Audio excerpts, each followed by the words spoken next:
요즘 이란 뉴스 솔직히 좀 많이 피곤하시죠?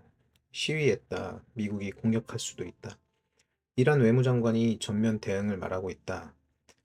아마 많은 분들이 이렇게 생각하실 겁니다. 중동은 원래 저래. 또 시끄럽다가 끝나겠지. 그런데요.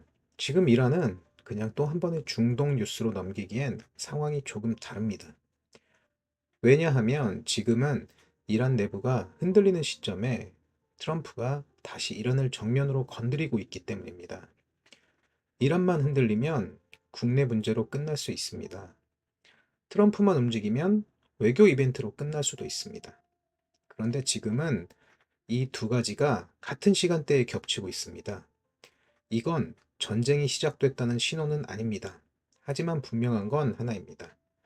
중동 질서가 다시 불안정해지기 시작했다는 신호라는 점입니다. 그래서 오늘은 사건을 쫓지 않고 구조부터 보려고 합니다. 먼저 지금 이란 안에서 무슨 일이 벌어지고 있는지부터 짧게 정리하고 가야 합니다. 작년 말 테헤란의 바자르 상인들이 집단으로 가게 문을 닫았습니다.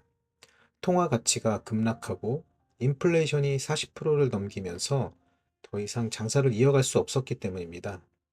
시위는 빠르게 전국으로 번졌고 구호도 달라지기 시작했습니다. 처음엔 먹고 살 수 없다였는데 시간이 지나면서 이 체제는 끝내야 한다로 바뀌었습니다.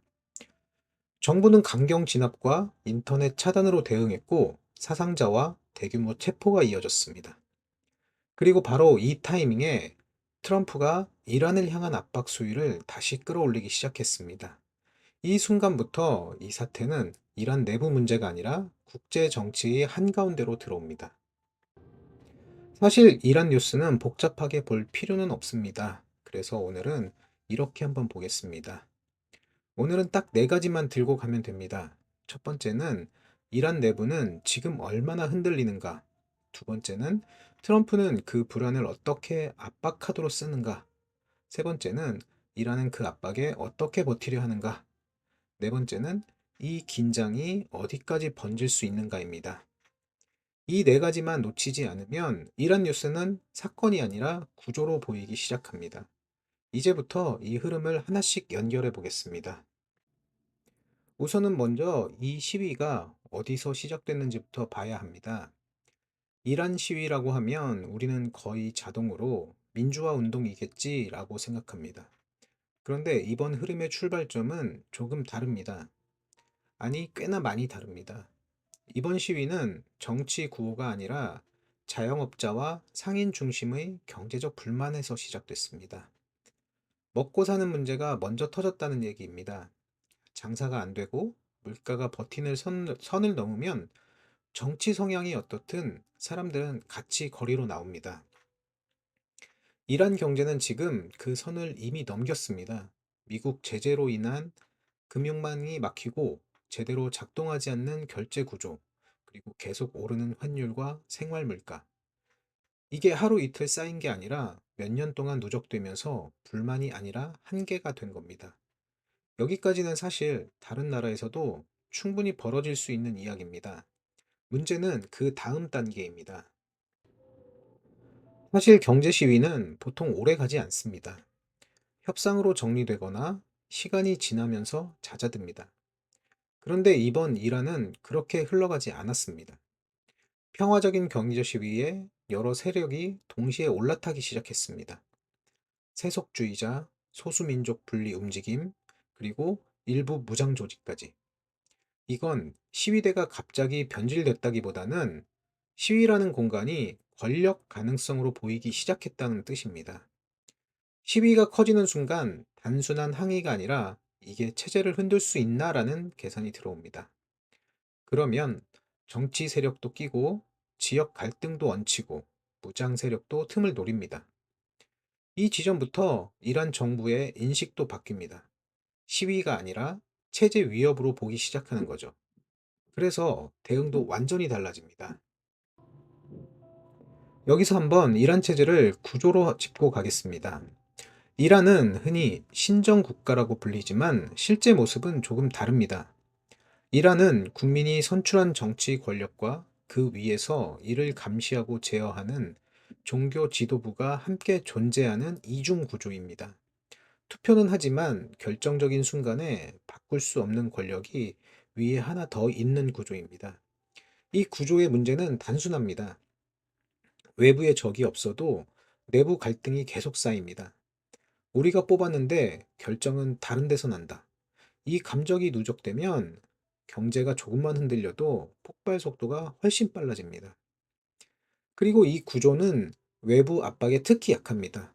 국민과 정부 사이의 신뢰가 이미 팽팽하게 당겨져 있기 때문입니다. 바로 이 지점을 트럼프가 보고 있습니다. 이란 이야기가 국내 문제로 끝나지 않는 이유는 이 나라의 위치 때문입니다. 이란은 중동에서 일종의 스위치 같은 존재입니다. 이란이 공격을 받으면 중동 내 미군 기지가 연쇄적으로 긴장 상태에 들어갑니다. 실제로 과거에도 제한적이지만 보복이 오간 전례가 있습니다. 전면전이 되면 이란 대 미국으로 끝나지 않습니다. 중동 전체가 흔들리겠죠. 그래서 주변 국가들도 미국의 전면 개입을 마냥 반기지 않습니다. 이란이 무너지면 권력 공백이 생기고 그 공백이 더 위험한 세력으로 채워질 수 있기 때문입니다. 이런 상황에서 미국 대통령이 다시 이란을 정면으로 언급하기 시작한 겁니다. 그래서 트럼프는 왜 지금 이란일까요? 이제 핵심 질문입니다. 왜 하필 지금일까요? 트럼프는 일기 집권 당시 이란 핵 합의에서 탈퇴하고 최대 압박 전략을 선택했습니다. 그리고 제 집권 이후에도 이란을 다시 주요 외교 압박 대상으로 끌어올리고 있습니다. 트럼프 외교를 한 줄로 정리하면 이렇습니다. 전쟁은 피하지만 압박은 끝까지 쓴다.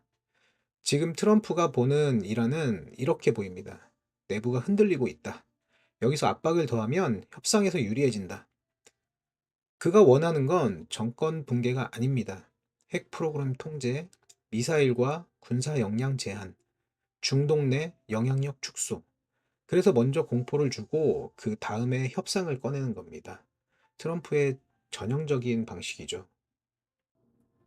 이런 상황에서 이란 외무장관은 다시 공격당하면 전면 대응하겠다고 말합니다.